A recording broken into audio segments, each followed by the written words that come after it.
Donc nous voilà dans l'épisode 2 et aujourd'hui au programme, je vais vous montrer comment vous servir d'une machine à coudre.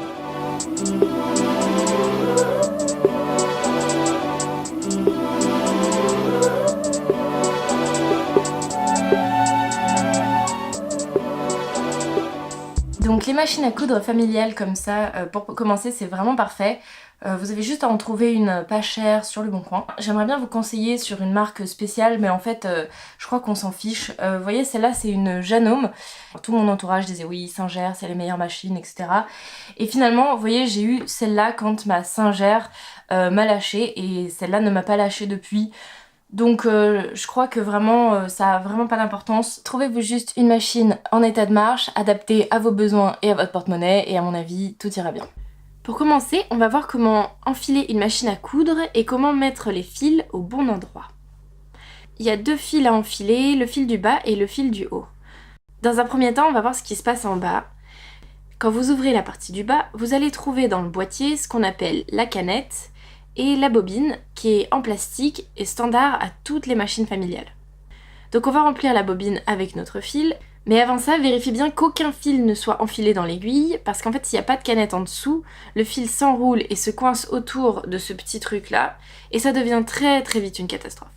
Également, vérifiez que le pied de la machine soit bien relevé, c'est pour éviter d'abîmer les petites griffes qui agrippent normalement le tissu. Sinon, en haut, on a deux sortes de petits bâtons, un qui sert à tenir la bobine de fil et le deuxième qui bouge et permet de clipper notre bobine sous la vis qui est là.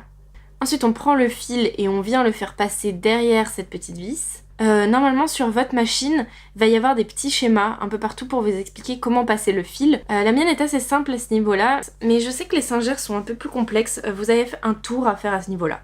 Mais la mienne, c'est juste une petite vis ici. Donc je passe autour, j'enroule le fil autour de la bobine pour bloquer le fil. Et on appuie sur la pédale.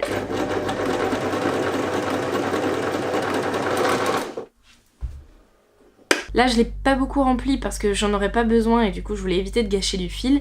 Mais n'hésitez pas à la remplir un peu plus. En général, jusqu'aux 2/3, c'est vraiment l'idéal. Ensuite, on installe la bobine dans la canette et on vient passer le fil dans la petite entaille près de la vis. Puis on remonte pour glisser le fil sous la petite languette et qu'il ressorte par le trou ici. Pour tester si la tension dans votre canette est bonne, vous prenez le fil entre vos deux doigts et vous faites des petits à-coups comme ça. Si votre canette descend lors des à-coups, alors la tension est bonne.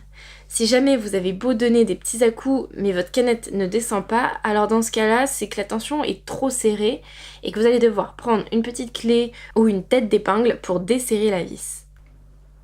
Et au contraire, si sans rien faire la canette tombe, alors c'est que la tension est trop lâche et qu'il faudra resserrer la vis. Ensuite, avec le petit pied vers le haut, vous allez la remettre dans la machine jusqu'à ce que ça clippe.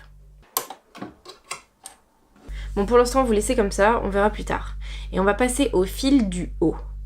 Donc on est reparti, vous passez le fil dans la petite vis, puis vous le passez par le premier crochet et vous le faites redescendre dans la fente.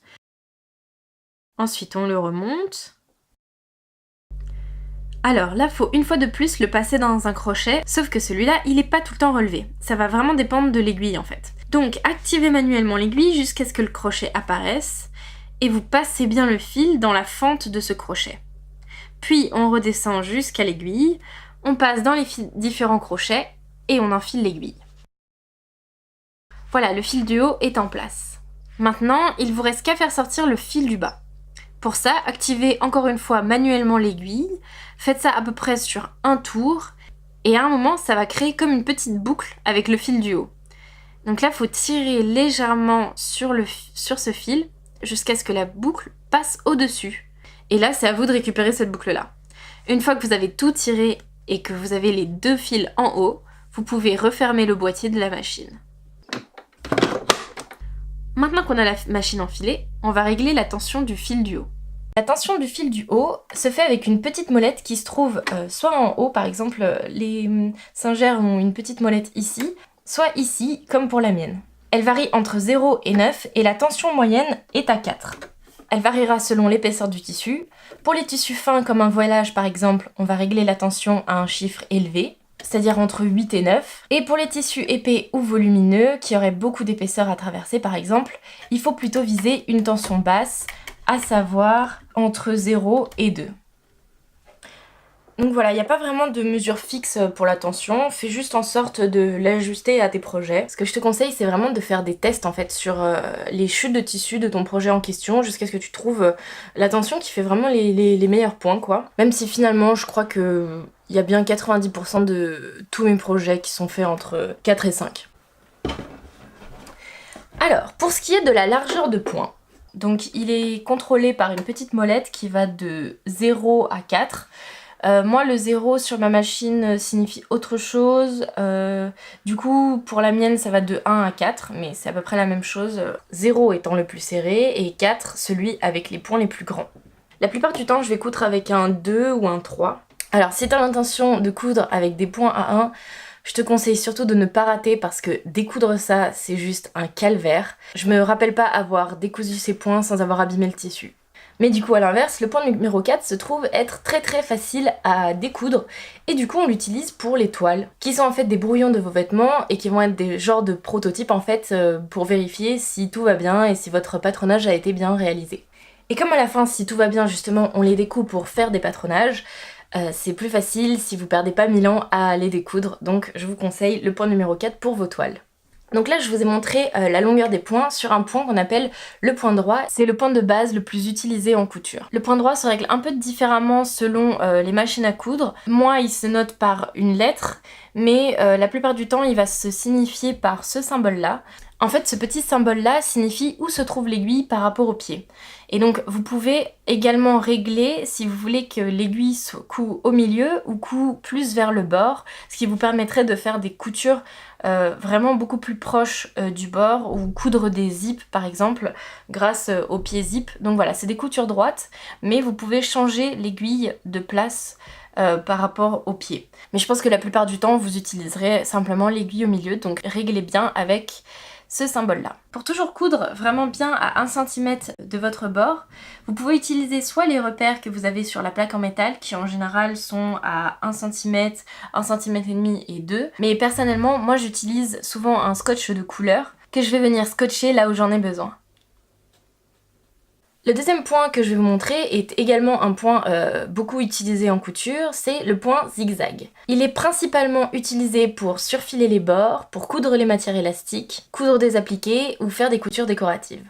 Sur la machine, il est représenté par cette sorte de zigzag qui correspond à la hauteur des points que tu veux faire. Si tu veux les faire plus zigzag ou moins zigzag, et ça va de 0 à 5 sur ma machine. Si vous avez des doutes sur comment marche le point zigzag sur votre machine, n'hésitez surtout pas à aller regarder dans le manuel d'instruction si vous l'avez, ou alors sur internet vous cherchez les références de votre machine et vous regardez comment marche le point zigzag parce que chaque truc est différent. Ma Janome est vraiment spéciale, elle me permet vraiment de faire plein de points décoratifs différents, donc voilà, il y a plein d'options possibles, mais je crois que sur les singères de base, c'est beaucoup plus simple. Pour surfiler un bord, on utilise une valeur de point moyen. Il faudra bien prendre en compte que l'aiguille va passer du milieu au bord de ta couture et du coup il va falloir vraiment placer le tissu en fonction et bien mettre le bord sur le bord de ton pied, comme ça l'aiguille tapera au bon endroit et fera un surfil bien au bord de votre tissu. Un surfil ça ressemble à ça, là c'est une surfileuse industrielle, mais du coup un point zigzag pour empêcher le tissu de se découdre et faire une finition propre. Et comme vous pouvez le remarquer, le point zigzag n'altère pas du tout l'élasticité des tissus élastiques. Maintenant on va passer à la dernière chose à savoir. Pour que vos coutures tiennent, il faut donc que vous fassiez des sortes de nœuds au début et à la fin de votre couture. Et donc pour ça, on va utiliser le point arrière qui se fait grâce à la marche arrière. Elle se fait manuellement grâce à un petit levier. Soit sur le haut, soit comme moi sur le côté de votre machine. Il est souvent représenté par ce petit logo de flèche qui revient à l'envers. Et quand on va actionner ce levier tout en appuyant sur la pédale, ça va changer le sens des griffes sous le tissu et ça va déplacer le tissu vers l'arrière. Quand vous commencez une couture, c'est 3 points en avant, puis vous faites 3 points en marche arrière et vous repartez en avant.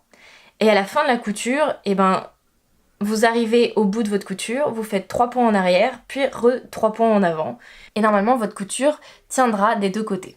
Maintenant, dernière petite subtilité, si vous faites une couture esthétique à l'extérieur de votre modèle et que vous voulez pas du double point créé en fait par la marche arrière. N'hésitez surtout pas à faire un nœud à la main où en fait vous allez à l'arrière de votre tissu, vous tirez pour faire ressortir la boucle du fil de devant, vous faites passer le fil de devant derrière et ensuite quand vous avez fait ça, vous faites un nœud avec les 2 fils qui seront vers l'arrière. Et comme ça devant vous aurez une couture toute propre. Voilà, j'espère que la vidéo d'aujourd'hui vous a un peu plus éclairé sur comment marchent les machines à coudre. Si vous venez juste de tomber sur cette vidéo et que vous voulez voir le reste des vidéos, allez voir dans l'onglet playlist de ma chaîne. Normalement, il y a un cursus couture. Vous avez juste à cliquer et vous aurez toutes les vidéos sur le thème de apprendre à coudre. Si vous aimez ce contenu, n'hésitez pas à vous abonner. Sur ce, moi je vous laisse. À bientôt.